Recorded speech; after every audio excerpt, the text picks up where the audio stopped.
你可是要这个？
如莲，谢谢你，给了我一次做人的机会。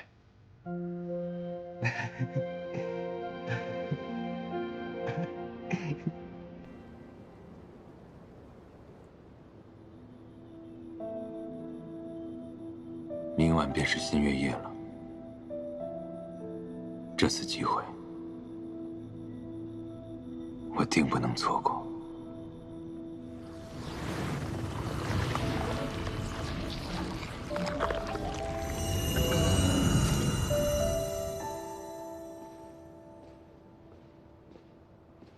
师祖，是我化成人形了。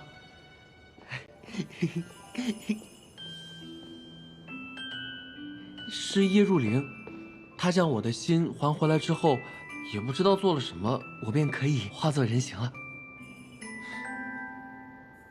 你喝了我这么多血，早就能化为人形。没错，是这样才对。当初师祖用自己的血肉喂养弟子，弟子才可以捡回一条性命。师祖，我的命是你给的，弟子必将誓死跟随。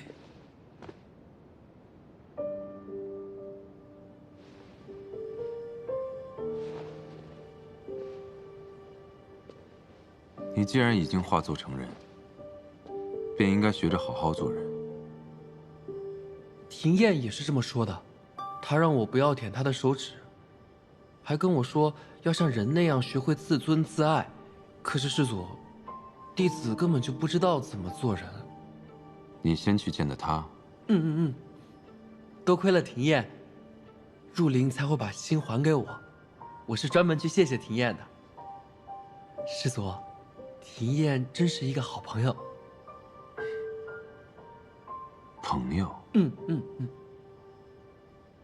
他倒是会笼络人心啊。新月夜，你去山门处守着。弟子明白。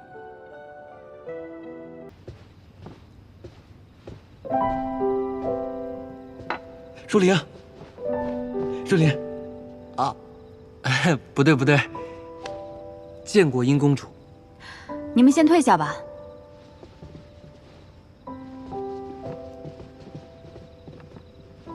庭燕是怎么回事？师祖不会真的杀了他吧？我们坐下说。来，若灵，我觉得庭燕她没死。真的吗？那他现在在哪儿？她现在其实我也不知道在哪儿。我觉得师祖一定有法子让她活下来，只是不想让旁人知道庭燕的下落罢了。你的意思是庭燕她没在师祖身边？如此，我也便放心了些。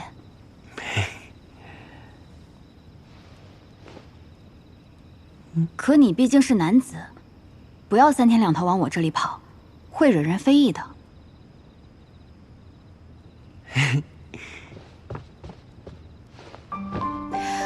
你这是干什么？请殷公主收我为徒。这里不是你能胡闹的地方，快起来！我没有胡闹。入离，我若是成为了你的徒弟，我就有天天可以见到你的理由，别人就不能再说什么闲话了。所以，请你成为我的师傅。你承袭的是师祖的灵力功法，我能教你什么？教我做人。你这不是胡闹是什么？我是认真的，你也知道，我刚化成人形不久，还有好多做人的道理要学，所以，你能不能成为我的师傅，好不好？好不好嘛？有这个功夫，我大可以提升我自己的修为，何必要浪费时间教你？因为，我要是学有所成，我肯定能成为你的得力助手，你也可以利用我，得到自己想要的。你这是何意？我记得呢，廷燕曾经说过，你拼尽全力坐上公主之位，就是有想要获得的力量，想要完成的事，以及想要实现的目标。这些，我都可以帮你实现。姐姐，他是司马教身边的侍卫，你可要好好利用这枚棋子。你相信我？好，那你随我来，我来告诉你，我想做之事。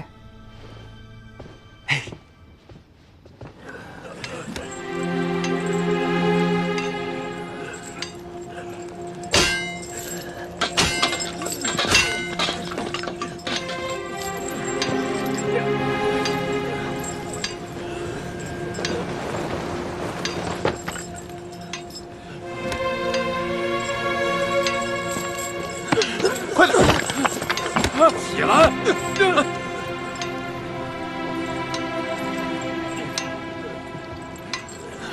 快点！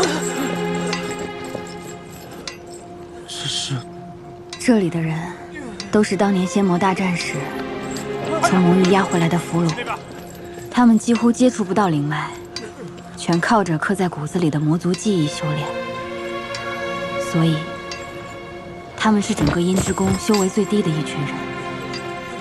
这里也是我长大的地方。怎么会这样？他们明明都是已经归顺于仙府的子民，不该遭受阴之宫如此虐待。不会再有虐待了，我已经同长老们协商了许久，终于可以废除他们的奴籍，所以今天是他们这些人在杂役场最后的日子。陆离，你的过去一定很难过吧？孩子，你们要记住，日后不论多么艰难，一定要想尽办法带领族人返回故土。不过好在，你为你的族人做成了这么厉害的一件事。但是，对于他们中的大多数而言，若是回不到魔域，回不了家，那么在哪里生存下去都没有什么意义。我带你来这里，是想告诉你，让我的族人过上他们想要的生活，这就是我心之所想。我会帮你。真的吗？真的。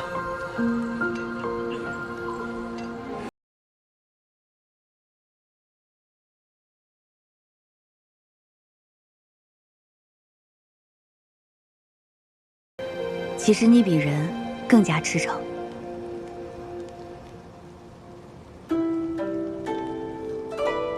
真的吗？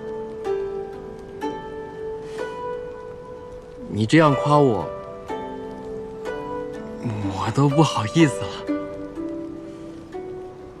若你真心帮我，我对你自然也有相应的回报。你的意思是？我愿意做你的师傅。师傅，师傅，请受弟子一拜。好，既然我已经是你的师傅了，我便赐你一个名字。好。你既是黑蛇，化成人形那日是29，那就便叫黑念九，如何？你竟然记得我化人的日子啊！这有何难记的？念九，我喜欢这个名字。你喜欢就好。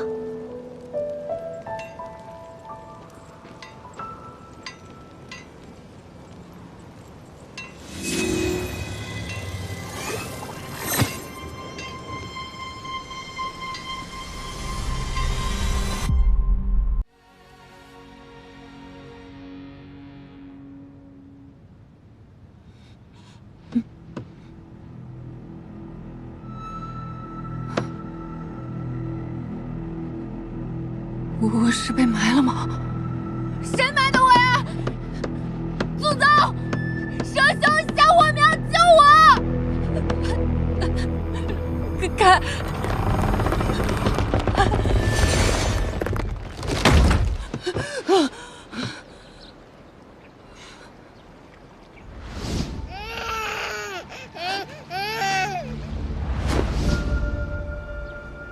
吓成这样。您干嘛把我放棺材里啊？谁让你自己选了一株毒花？我见你昏迷3日，无力回天，自是要给你个厚葬。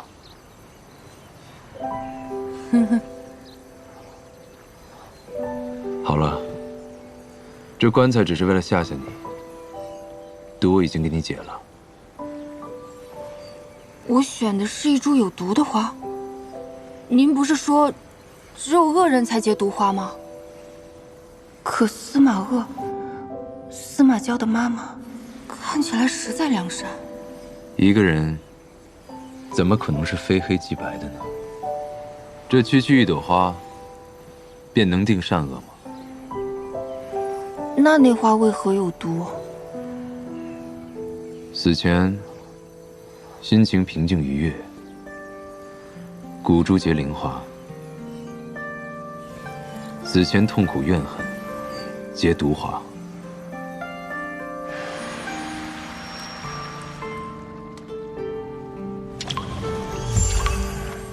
怪不得。听你的语气，你是看到这花的前身是谁了？他还不知道，我摘下的这朵正是他妈妈骨珠开出来的花。我要告诉他吗？算了，他现在心情不错，我还是不要揭人伤疤了。没想到，师祖的家族竟遭遇过8大宫的联手封困，面对族人全都葬身火海的仇恨，难怪他要反击那些人。不过这花不是无药可解吗？那我怎么又活过来了？不是还有解毒的花吗？哦，原来不是毛与盾，是消消乐呀。那您是怎么辨别这药与毒的？我是司马氏族人，这毒对我天然无效，况且灵火能帮我分辨药与毒。难道您还专门调用了灵火，搞这么大阵仗救我啊？救你还需要灵火？我只需要区别一个甜与苦罢了。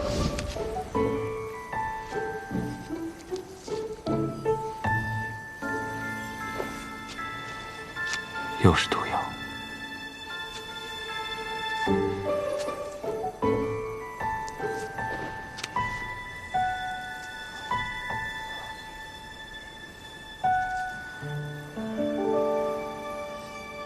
那老板，您还为我做那神农氏，辛辛苦苦便要尝百草。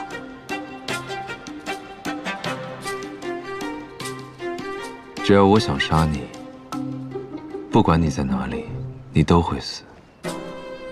如果我不想杀你，就算你死了，我也能让你活过来。好一个死去活来！哎，对了，老板，我昏迷这3天里，有没有人来找过我呀？你想让谁找你？那看来就是没有了。这跟下了飞机没有一条信息有什么差别？什么？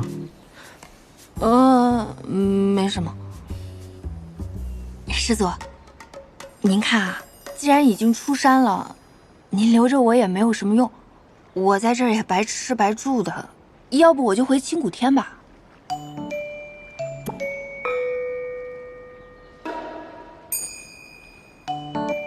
青谷天比得上我这里啊？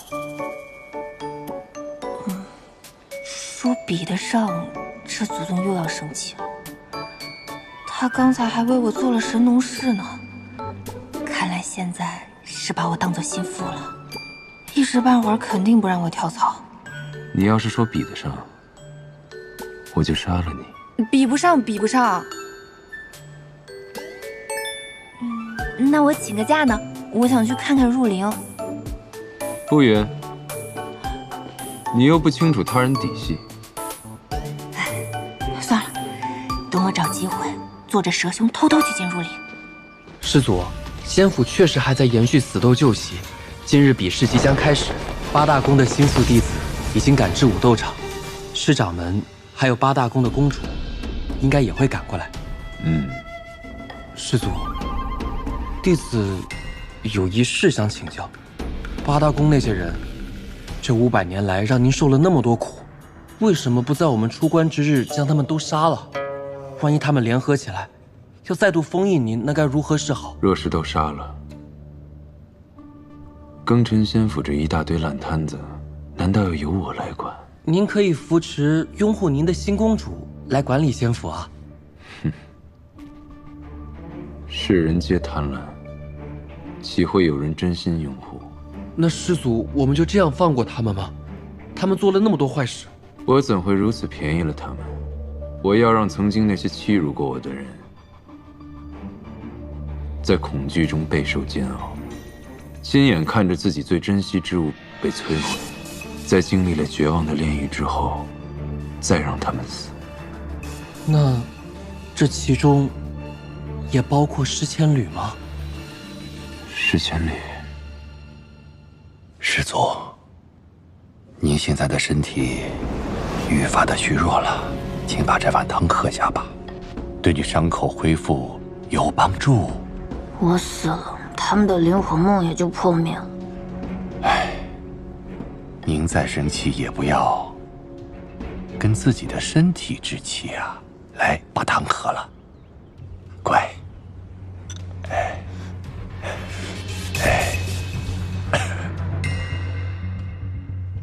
师祖，吃点。师祖不吃，那可以赏给弟子吗？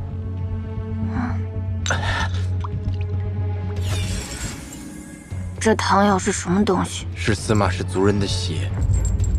为什么要骗我吃这些？诗千缕知道这是什么吗？知道，师掌门为的是让你伤口快些恢复，供养红山灵。你们没有一个好东西。8大宫只是提线木偶，诗千缕才是最有意思的那个人。我看那诗千缕的修为还不如其他几位公主呢。既然其他公主境界已不受真言之事所控，那我们就从诗千缕身上下手好了。无能只是诗千缕的伪装而已，他定有防备之计，切勿打草惊蛇。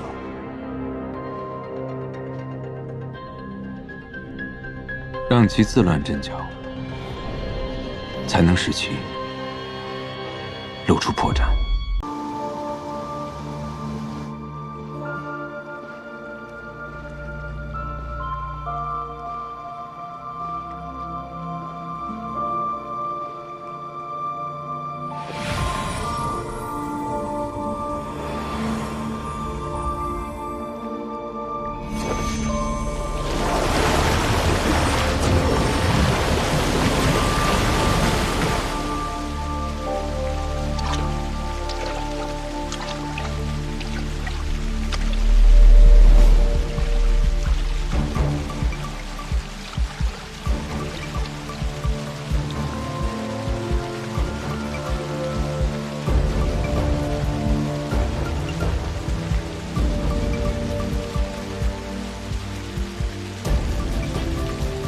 我们做错了什么？不过是同门师兄弟留有余地而已。有违道义，血凝化，这一千年修行不就是为了这些吗？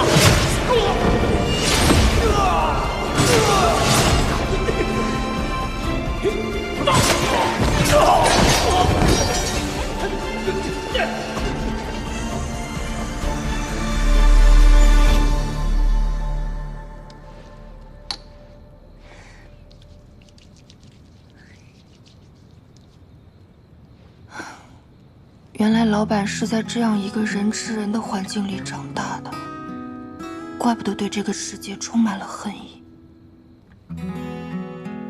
那我作为老板的心腹，是不是应该去表表态，安慰安慰他呢？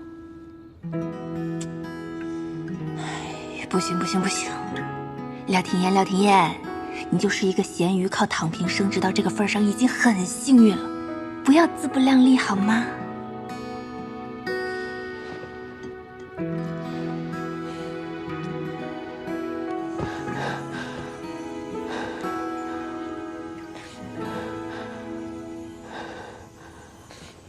老板，您怎么来了？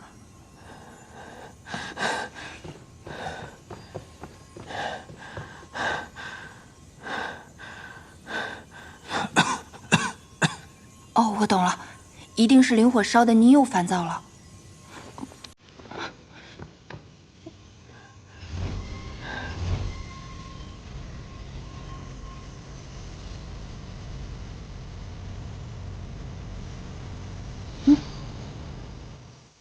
怎么回事？还这么烦躁吗？今天空调不管用了？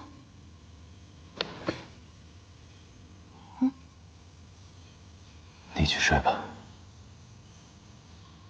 这有点像老板还在加班，却跟我说你先下班一样，那么离谱。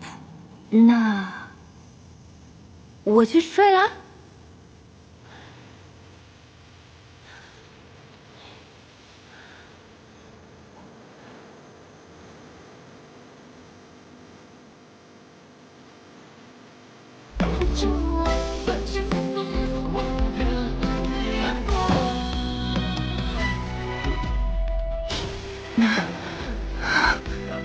老板，你这样，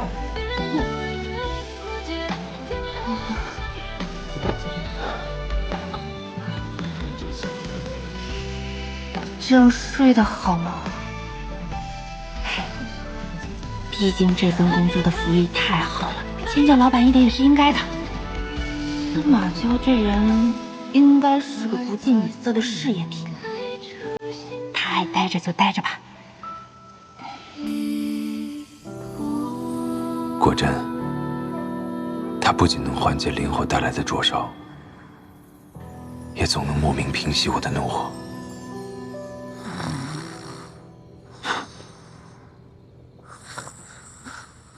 醒醒，醒醒！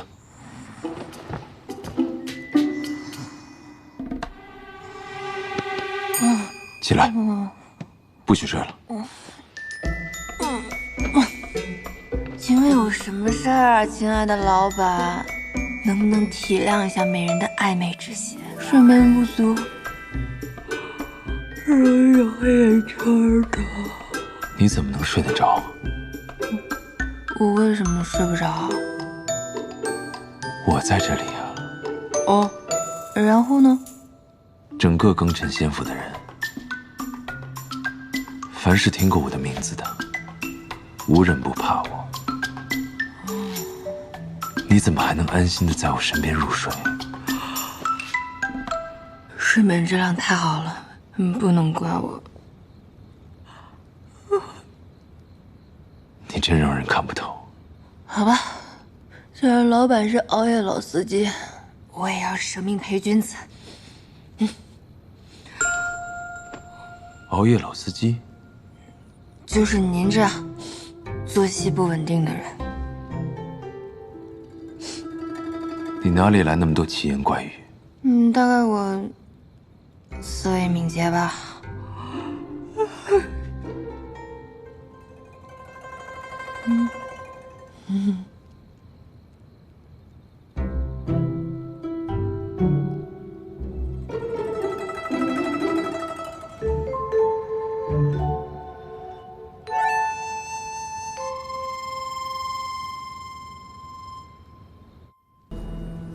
方才说他修为几何？天无涯的修为刚步入合体期。今日有宴会吗？有的，今日天之宫举办花宴，邀各宫的弟子参加，应该十分热闹。很好，那我们也去凑一凑这热闹，与天无涯好好戏耍一番。好啊，师祖，那我们何时出发？待廖廷彦醒来。师祖，这是在关心廷彦吗？师祖是不是想让廷彦多睡一会儿？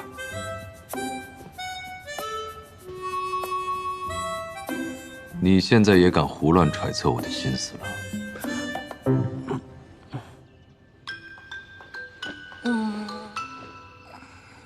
一觉睡到自然醒的感觉就是爽。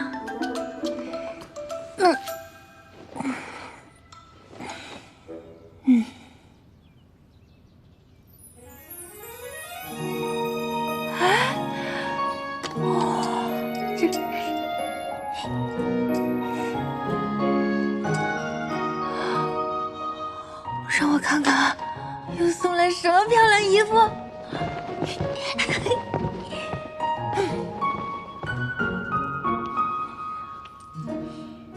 魔镜啊魔镜，告诉我，谁是世界上最美丽的女人？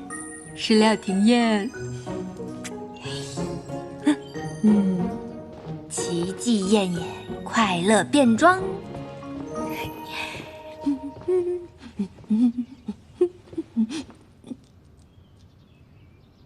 老板，走。昨天才刚加过班，今天能不能不要加班了？什么是加班？就是像您现在这样，要我24小时待命。所以你不想跟我走？也不是不想，为什么不想？怕看到死人。一个魔域的人竟会怕死人？不去就先杀了你。您等我换个利索的衣服。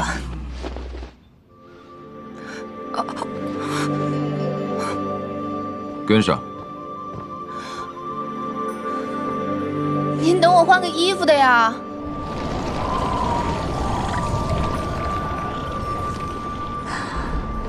这满园的果香。老板，我们这是要去哪儿啊？去杀人。可以不去吗？你觉得呢？这是谁呀？这派头比我们几个宫都大，说不定是什么大弟子啊！哎呀，别去理他。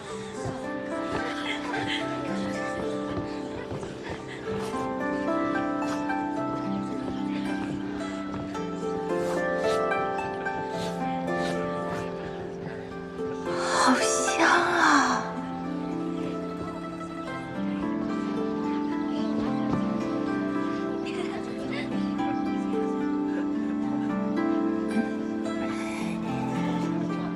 你想吃什么就吃吧。那我就不客气了。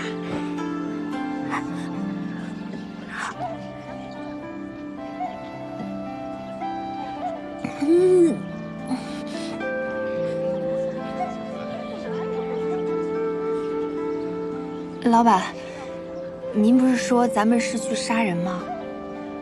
怎么带我来团建了？就是大家一起吃吃喝喝。你不是饿了吗？你怎么知道？方才你咽口水的声音吵到我了。所以是因为我馋了，特意带我来吃东西的。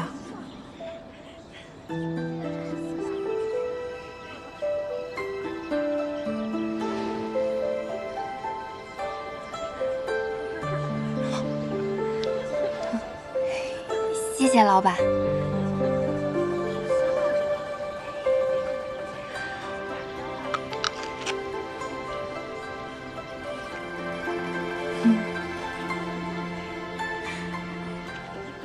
原来祖宗还有体贴细心的人设啊，看来他并不像表面看着那么吓人的嘛。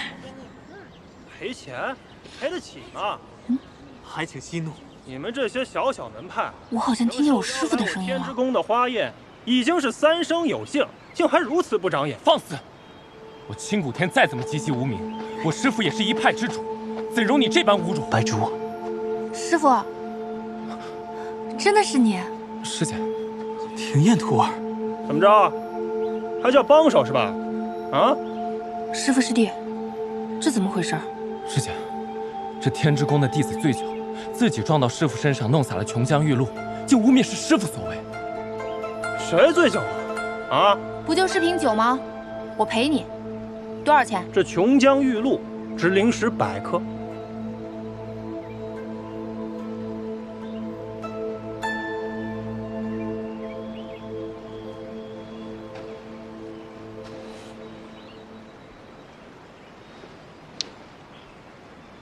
我分去。满口胡言！你这小小混账弟子，耍我是吧？简直是找死！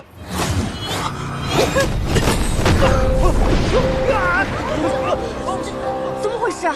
那人谁啊？好高的修为啊！老板，师祖，真的是师祖。我随师父迎慈藏道君出关时曾见过。弟子见过师祖。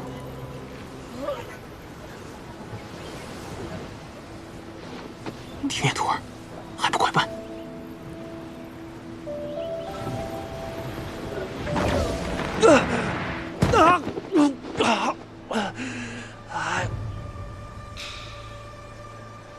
庭燕徒儿，看你顺利出山，为师就放心了。之前见师祖灭了诸多弟子的命灯，为师担心你。如今整个仙府都传师祖对你宠信有加，此话可当真？没有没有，我跟师祖可没有那种风流韵事啊。那师祖为何如此厚待你，竟当众护着你？可能我能给师祖解闷儿。为师只怕你四体不勤，又天资愚钝，拙口笨塞的。师傅，你现在骂人可真够高级的。这万一要是真的触怒了师祖，被灭了命灯，不如还是找机会跟师祖请辞，回清谷天修炼吧。啊！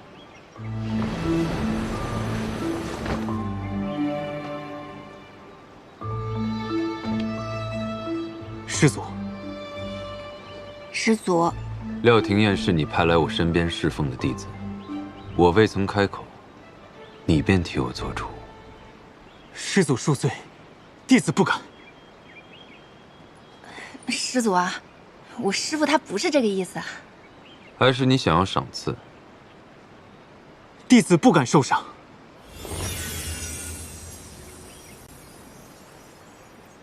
说吧，你要什么赏赐？弟子恳请师祖，若是庭燕徒儿有侍奉不周之时，请您宽宏大量，饶他一命。师父，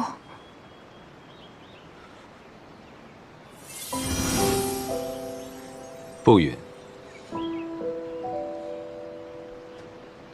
倒是可以赏你们4条灵脉。啊，这么多！一口气赏了4条灵脉，不愧是一人得道，鸡犬升天。清谷天这个小小门派，以后怕是要赶上我们月之宫了。谢师祖赏赐。灵脉也并非越多越强便好，譬如白鹿崖的灵脉，不是你等有福消受的。白鹿崖的灵气滔天，不知师祖这话是何意？白鹿崖的灵脉，于司马氏族人是良药，对其他人来说是毒药。若他人用白鹿崖的灵脉修炼，修为越高越危险。公至合体，一旦云共，必死无疑。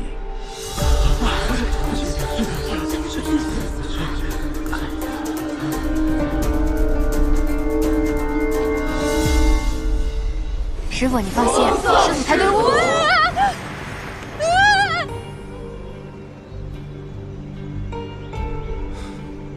这司马娇竟然真的看上了廖廷琰，只是他既不动手自杀，也不出卖我的身份，究竟在打什么算盘？老板，我虽然不会修炼，但最近身体有些变化，可能是因为吸收了白鹿芽灵气的原因。我会不会有事啊？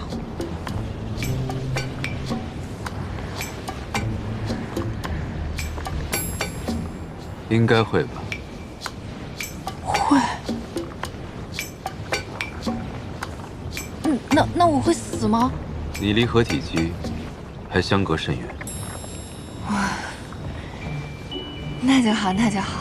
我没有什么修炼天赋的，看来人才也是一件好事。回去。老板，您刚刚不是说我们是去杀人的吗？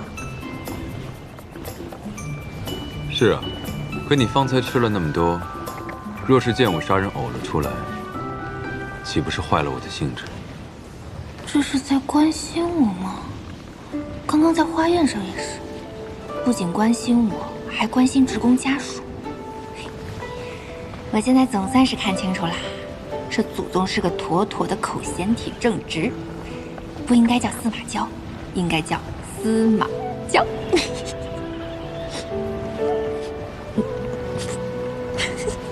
你在笑什么？我在想，您对下属真的是关怀备至、体贴入微，我对您的感恩之心有。闭嘴。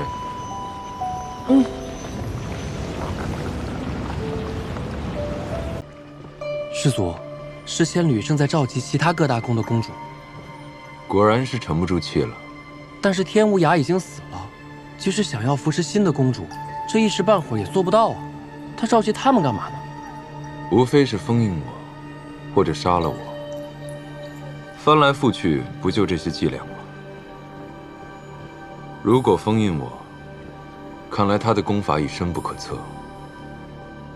他若杀了我，他如何敢对您动杀心啊？如今庚辰仙府，只有您才能供奉灵火。他是不想修炼了吧？才做如此愚蠢之事。若想杀我，他背后的心思就有意思了。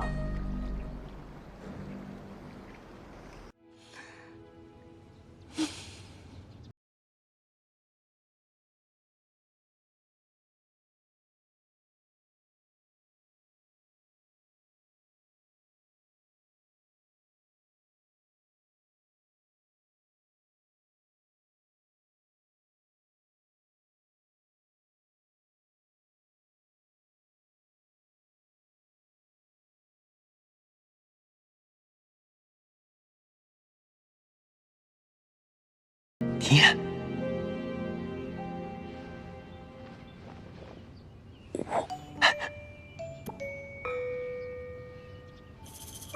看在你侍奉得当的份上，我可以允你一个度假。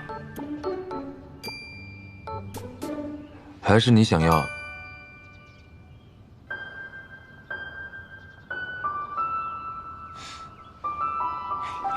蛇兄，你找我什么事啊？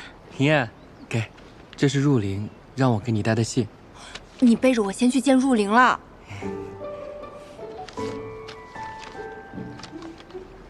入灵有说什么吗？他说，让我今天卯时跟他去看什么赤气敬天，说是很壮观的美景。那我呢？入灵有没有约我一起啊？好像没有哎，上面说让我一个人去。那现在天色看起来像6点，我是不是要出发了？蛇兄，你怎么了？廷琰，自从入灵把我的蛇心还给我之后，我不知道为什么，我常常会想念入灵的气息。入灵应该没有对你的蛇心做什么呀，他一直带在身上，顶多沾染他的香气。那我为何会化成人呢？我知道了，是你的心爱上了他的气息，所以化形成人。那庭烨，我应该怎么办？我怎么样才能让若琳也爱上我？啊？蛇兄，你刚化形成人，有所不知啊，人跟人之间的感情是需要慢慢培养的。不妨你拜若琳为师，这样你就可以像待在师祖身边一样，顺理成章地陪着他。可是我已经有师祖这一个师傅了，我还能怎么样拜若琳为师啊？师祖肯定不同意的。你跟他情同兄弟，这点小事他肯定不会不允的。我只是一条灵蛇，怎么可以和师祖以手足相论？放心吧，师祖呢，他只是不善于表达，你在他心里还是很重要的。我走了。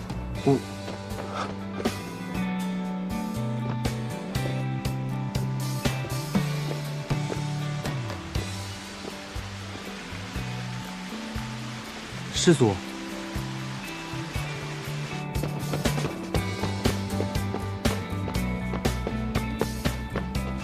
廖庭烨出门了。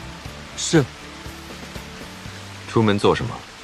师祖，庭烨让我来告诉您，他去找若琳了。他倒是学会先斩后奏了。是谁传信给叶若琳的？是弟子。我要你办的事呢？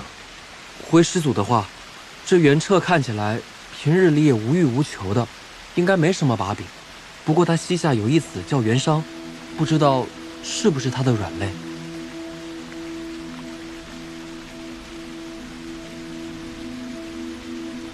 还有何事？弟子有一事相求，我想，说。弟子想拜若琳为师，还希望师祖恩准。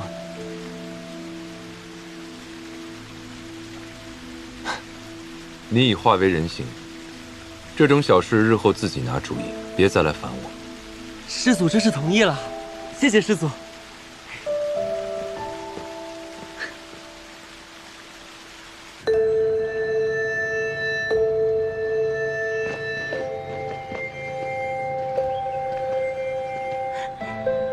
这就是赤气景天啊，好美啊，好像极光啊。这常人眼中的五彩霞光，于我而言却是一道无法逾越的屏障。娘，我们真的要一辈子待在这里吗？当年仙魔大战后，我们被鹰之谷从魔域俘虏至此作为奴隶，受尽凌辱。娘本以为那新任公主殷流年是良善之人，傻傻的交付了真心。不曾想你们出生后，还是与我一起生活在这阿杂之地。如今，司马一族只剩司马娇一人，待他有朝一日身故，仙魔之间的屏障就会消失，我们便可重回故土。娘，就没有其他办法回到家乡了吗？极寒之体，传说魔域那寒余的极寒之体，也可带我们穿过屏障。其实，若是能穿越屏障，到魔界那边，能看到极光之景，要比现在美上好几分。就是那边是最佳观景位呗？那我们能过去吗？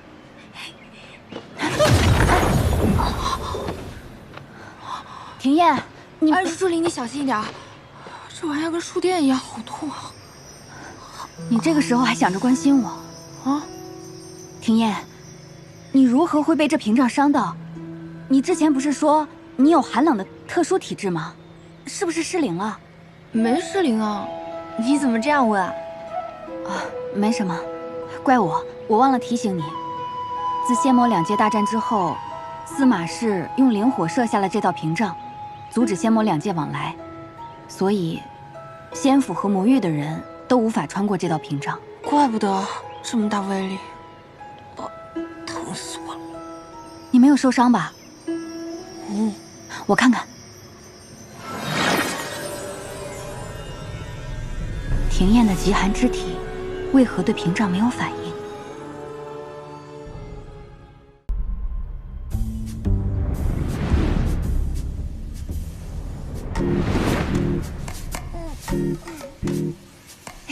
师祖，为什么他看上去好大一个？他伸过来的手也好大一只，简直像个巨人。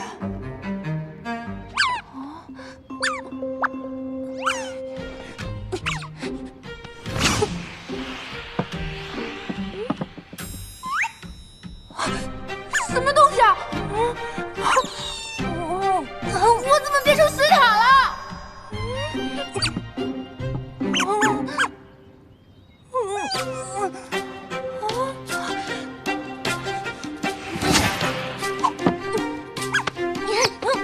喂，为什么把我变成这样？快把我变回来！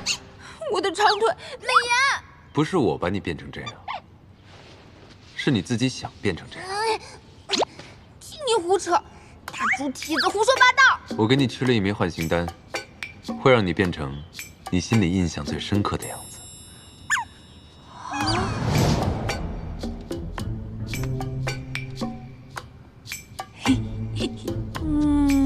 这水塔看着油光水滑的，手感一定很好。为什么现在这么好的手感我自己摸不到，反而要便宜了司马胶？网络误我。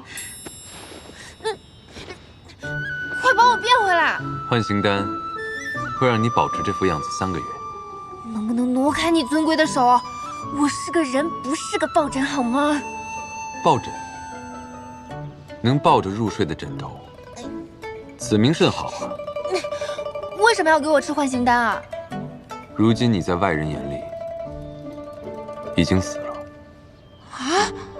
不然你迟早会死在狮泉旅那个老贼手里。他不是你的守护人吗？哼，他如今这副恭恭敬敬的模样，只是表象。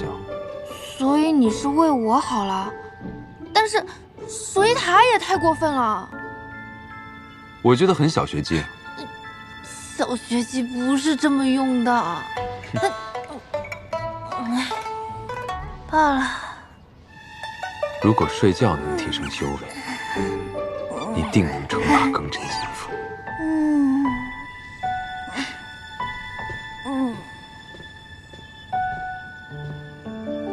哪里来的小灵虫，幸得师祖这般亲切。师祖，弟子如今也有新的名字了，叫黑念九。好听好听，恭喜你啊，念九！哎，你这个嘤嘤怪在怪叫什么呀？与你何干？有了名字，还是那条笨蛇。师祖，您如此看重庭燕，应该没有真的把她杀了吧？我还没有告诉庭燕我的新名字呢。你若再查不出我交代你的事，我便也杀了你。师祖饶命！弟子已经找到那位姑娘了，是阴之宫的暗雪。弟子也问过若灵了，若灵说，她也好多天没有见过暗雪了，但是她的命灯还在，应该还未死，只是被藏起来了。不过我带了许多暗雪留在阴之宫的东西，看看有没有能够用得上的。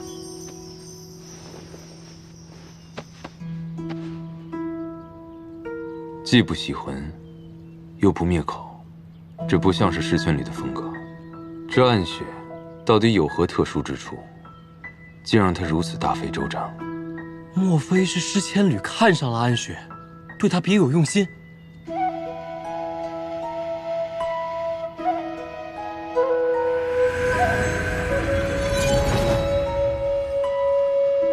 竟被你猜中了。狮千旅这个为老不尊的东西！蠢蛇，这是施真旭碰过的东西。啊！那原来是施真旭把暗雪藏了起来，他才是暗雪的情郎。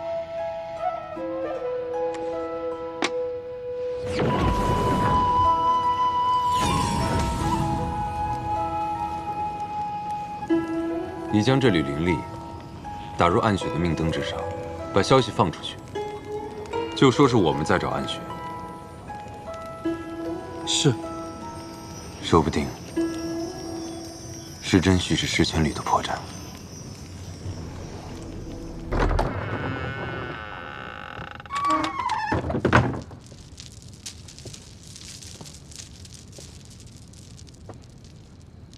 看你的样子，出师不利啊。我问过亲娘了，她只知道那颜环身上有火焰胎记，但并不知道那代表着什么。那只能另寻线索了。而且那亲娘活脱脱一个恋爱脑，不管我怎么劝她都不相信那姓颜的负了她。什么是恋爱脑？就是脑子里除了情情爱爱，别的什么都不管的一种病。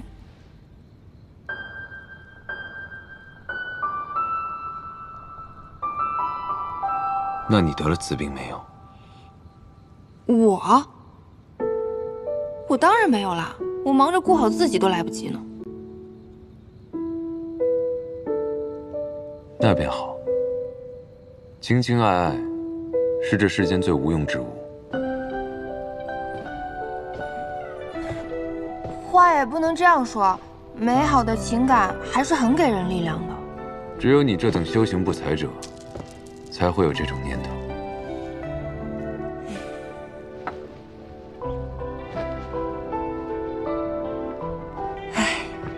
这个祖宗从小在那样的环境长大，不相信情爱也很正常。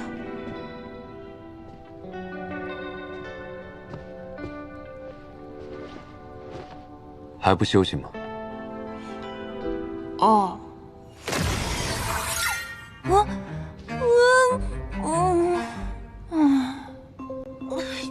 水塔虽萌，也没必要频繁登场吧？师祖，明天我想出门逛街，能把我变回人形吗？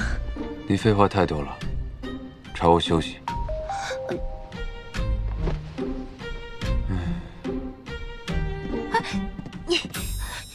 师祖，求你了，你别睡啊，师祖。又来，买个抱枕吧，祖宗，没几个钱。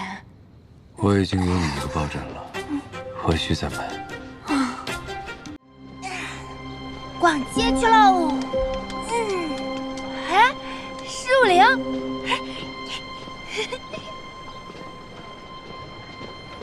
姑娘，敢问近日府上可有一位女子进入？姑娘说的可是我们严公子希纳的妾室？妾室？不是，我寻的那位女子，大概有这么高，很瘦，很漂亮。陆灵是来寻我的？那没有见过。哦，多谢。陆灵，陆灵，哪来的小妖？别耽误我正事儿。陆灵，等等我！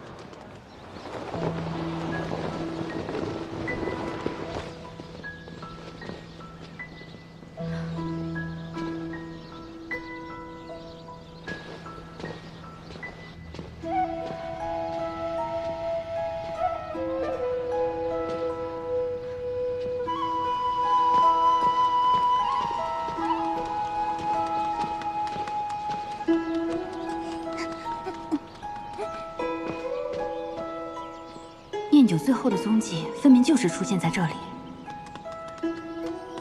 莫非田燕她真的已经……你这小妖，怎么又是你啊？这是何意啊？我是庭燕。庭燕？怎么可能？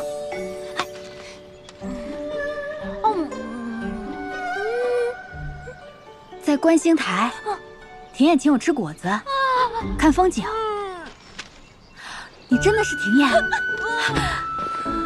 庭燕，真不容易啊，姐妹。我明白了，师祖是想用这种方式保护你，好让你躲过那八大宫的为难。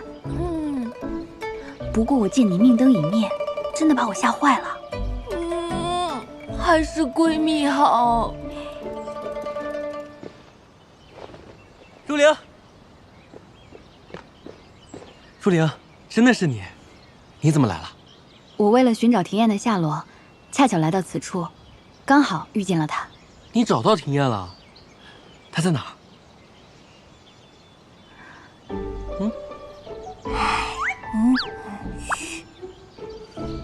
你还不知道？不知道。你放心吧，她现在一切安好。哦，那就好。看来他与你是真的交好。师祖。我教廖廷燕对任何人都要保密此事，他对你倒是袒露的痛快。师祖恕罪，实在是弟子担心庭燕的安危，苦苦寻觅。庭燕她不忍见我难过，这才相告。倘若你将他的下落说出去，师祖放心，弟子一定会守口如瓶。师祖，若灵，你们明明都知道庭燕在哪儿，为什么不告诉我？没想瞒着你，不如先找找自己的问题。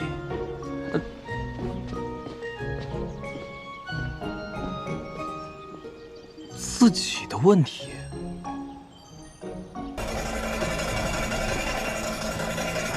糟了，施家的人。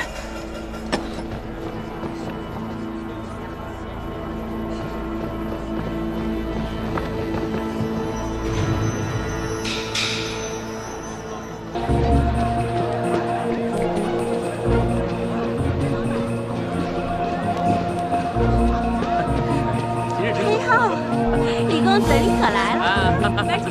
在不在？哎，就等您了。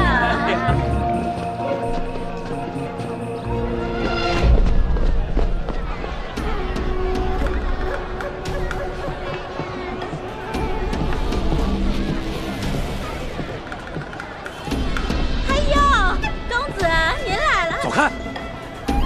公子，站住！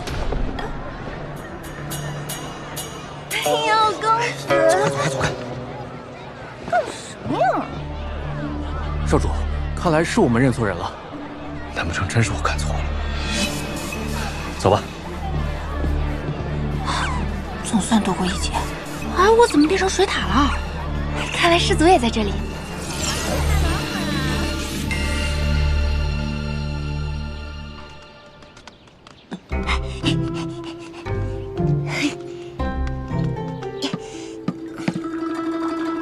嘿嘿，师祖，刚才是不是你救了我？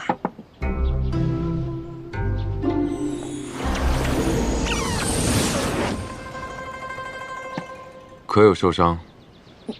没有没有，幸亏有师祖你在，及时把我变成了水獭，不然我就被施家的人发现，难以脱身了。今日之事有些古怪，恐怕是有人暴露了你的行踪。嗯？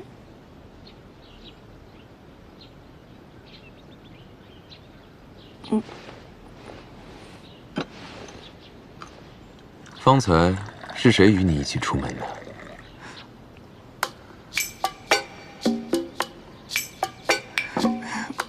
我自己出门的。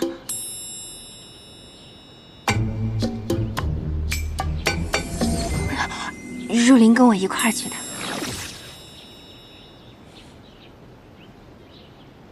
你真是愈发放肆了，竟敢对我撒谎！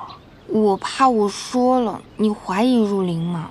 她毕竟是阴之宫公主，很有可能串通施家。不会的，若琳一定不会出卖我的，我相信她。再说这不也没多大事儿嘛，而且都化险为夷了呀。没多大事儿。你的命是我救的，你的血是我给的。你若遇险受伤，浪费的是我的血。说到底，嫌我浪费你的血了呗？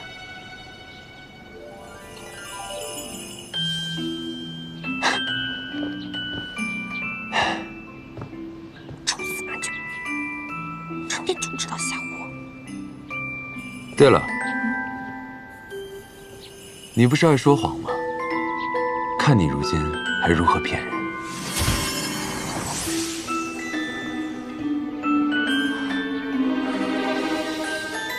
司马教，你把真言之士给我关了！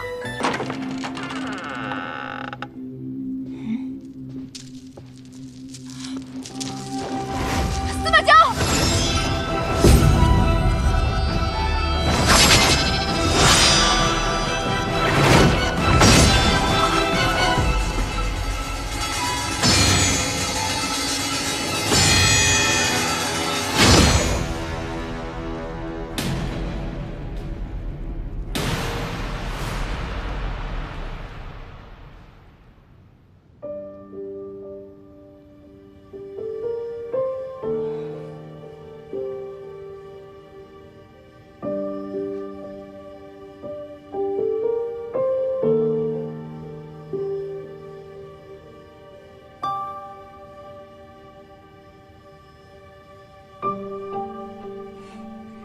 师祖，我专门打的蝴蝶结，是不是很可爱？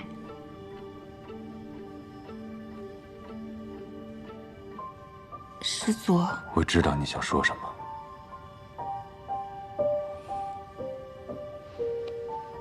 我还是想说，你不是颜欢，你是你自己。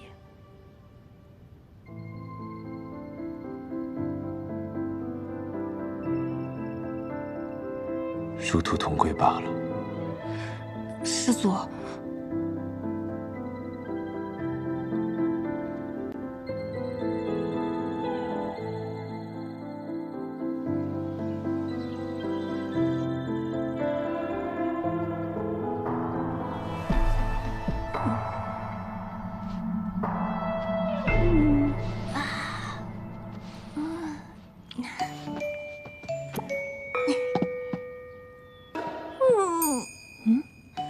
一般我醒过来，司马娇也会睁眼，这回怎么还没有动静啊？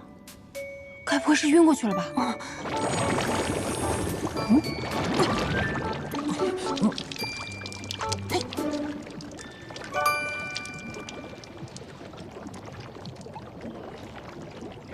太好了，你没事啊！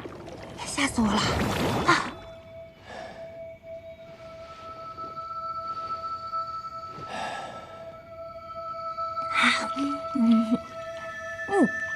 杀了他，杀了他，也能结束你这悲惨的命运。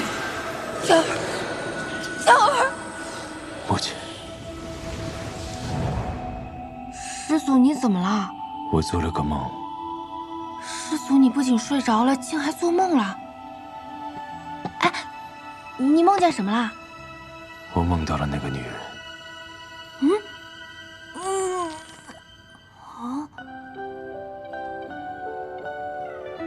别人见了我，无非是害怕、厌恶、讨好，但她对我，却像对待路边的花草树木一样。老板，老板，别老板着这么好看的一张脸嘛！你这算什么师祖？简直就是小学鸡。这种浅淡的情绪，总令我觉得平静。明明如此弱小，他却依旧能时刻把自己照顾得很好。高人，来接引我们去百凤山的人到了。拿着这个，怎么不带我去啊？你待在这里。看什么看？臭灰猫！嘿，熊孩子，起火了，快跑！起火了，什么情况？怎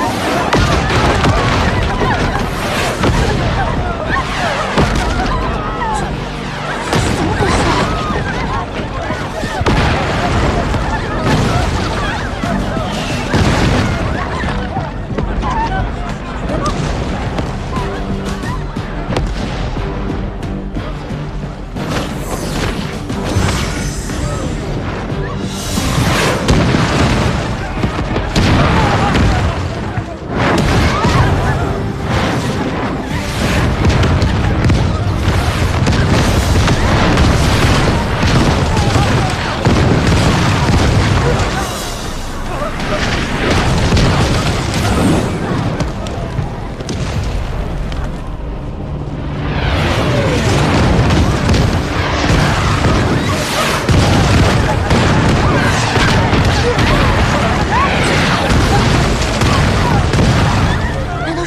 出事了！不行，我得去找他。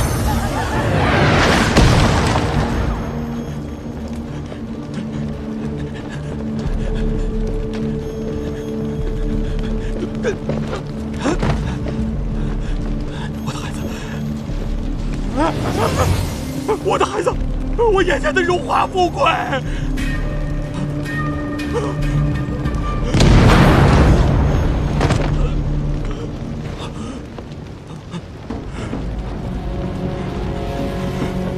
玉皇，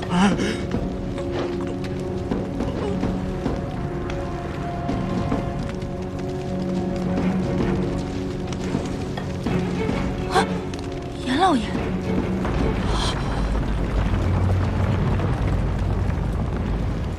得赶快找到司马教。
只要我存在，司马氏的命运便无法改变。若有一天，世间再无凤山灵火，司马氏一族或许能得到解脱。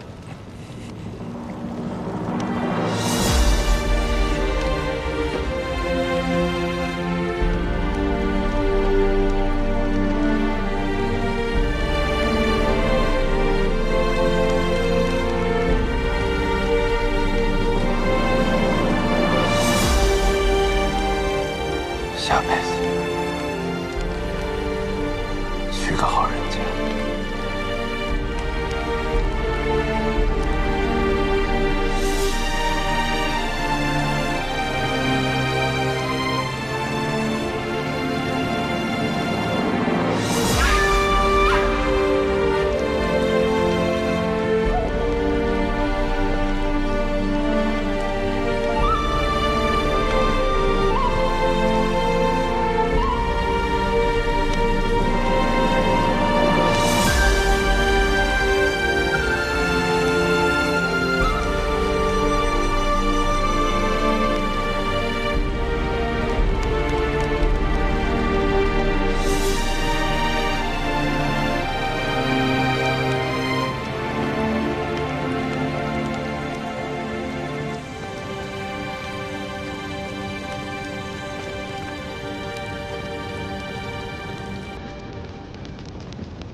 师祖，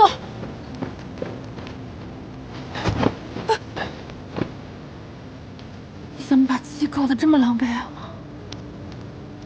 我快要死了。你开什么玩笑？从我出生，就有很多人想杀我，他们想要我的命，但我不想给他们。谁有我的命，我就要谁的命。可是，师祖，如果你现在想要我的命，我可以给你。你想要吗？不想要。可这是你的任务。我知道你虽然不想杀我，但如果我死在你的手里，对你来说也是有好处的。你别熬人生了，好不好？你不会死的。你真不想要我的命啊？不想要。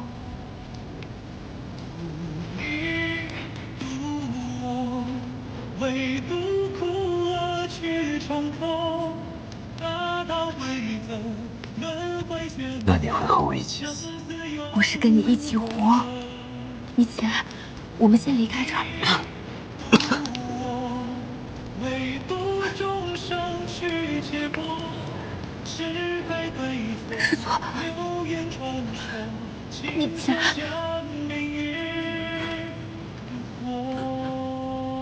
只有彻底毁了这里，才能让凤山血脉再不遭他人利用。我一死，我的身体就会被这火烧光。我一点血肉都不给他们留，这凤山一族也就彻彻底底灭亡了。这灵火一熄灭，更山先父的命脉也就断了。别再说这些有的没的，你先起来，我们离开这里。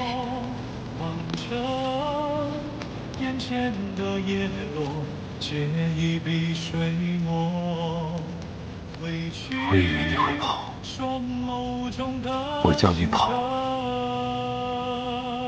你为什么不跑？你这样一点都不威风，一点都不帅。你振作一点。反正都要被烧成灰了，是什么样子重要吗？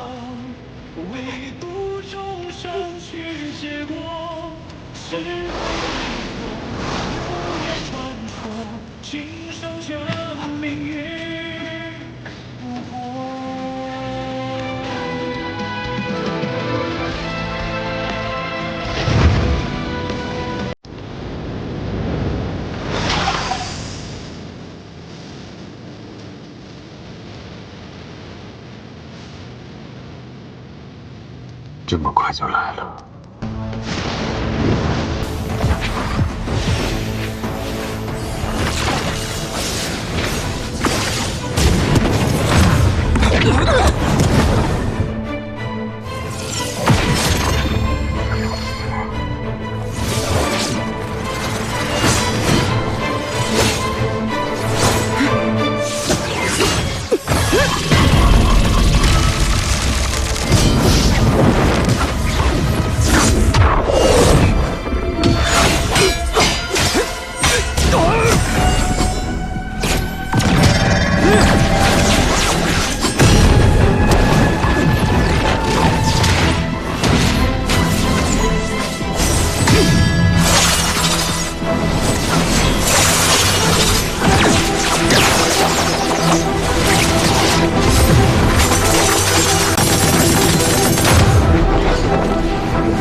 石仙侣，你果然已经攻至大成，难怪要嘉信在百峰山暗中行事。让我猜猜，你恐怕还在何处蓄养了另一簇灵火，想利用我司马氏的秘密，达成你的目的。灵火，司马交，你莫要再信口雌黄！我若与这里同归于尽，不给你留半分的凤山血脉，你也不用再做你的春秋大梦了。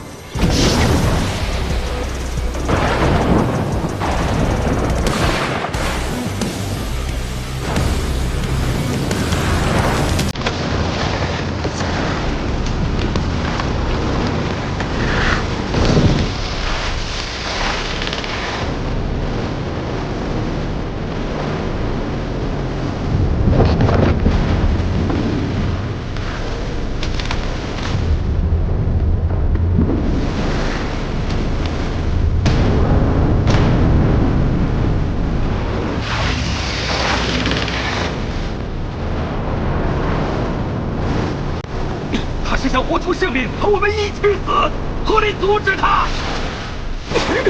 没用的。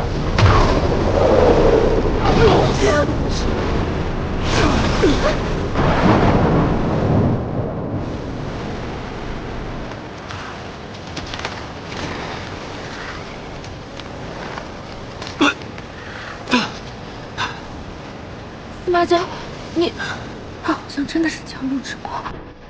身体快崩溃了！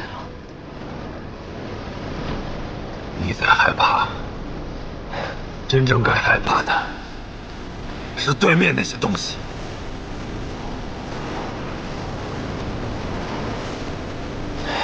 司马交，你要是实在太疼就算了吧，反正都要死了，没必要为了他们延长自己痛苦的时间。许我今天要交代在这里了。不过，假期有这么久，我也挺满足的。我的天命就是，我注定会过上闲云野鹤、吃喝玩乐的日子。师宗，我不用给您陪葬了吗？你不想死？当然不想死。我对这天地已无留恋，而他却只想好好活着。算了。什么算了？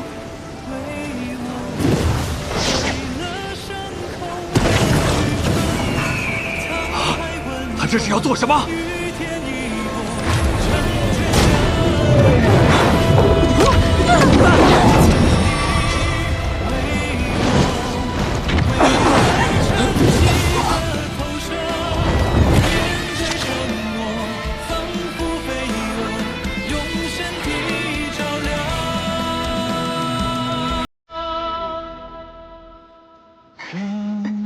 师祖，走。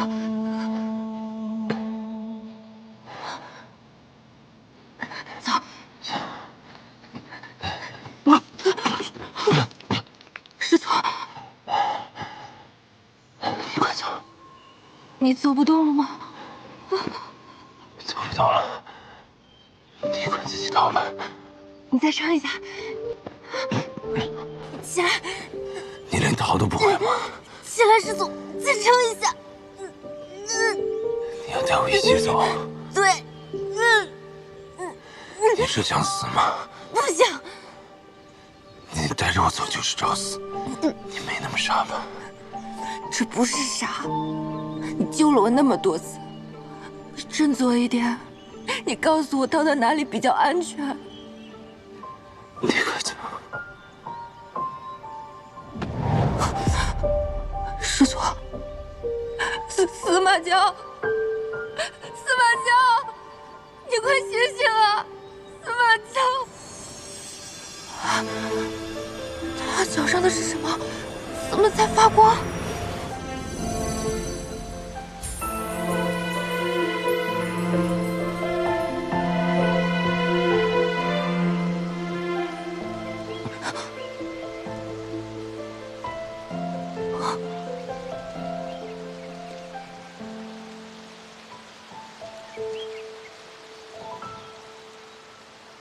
这是哪儿？我为什么好像进了别人的地盘？既然有缘来了，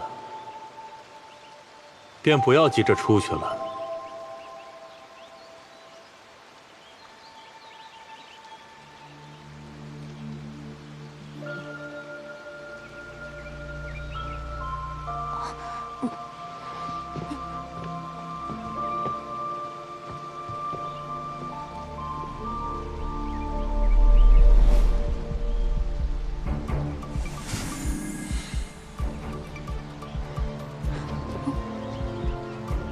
孩子，看来你还记得我。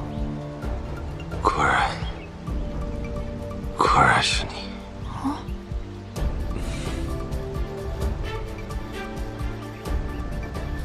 你是来杀我的，还是来救我的？杀人亦或救人，都有可能。不过在那之前，我需要解开一个问题。若我没有耐心给你解答呢？这个问题不是由你来回答的。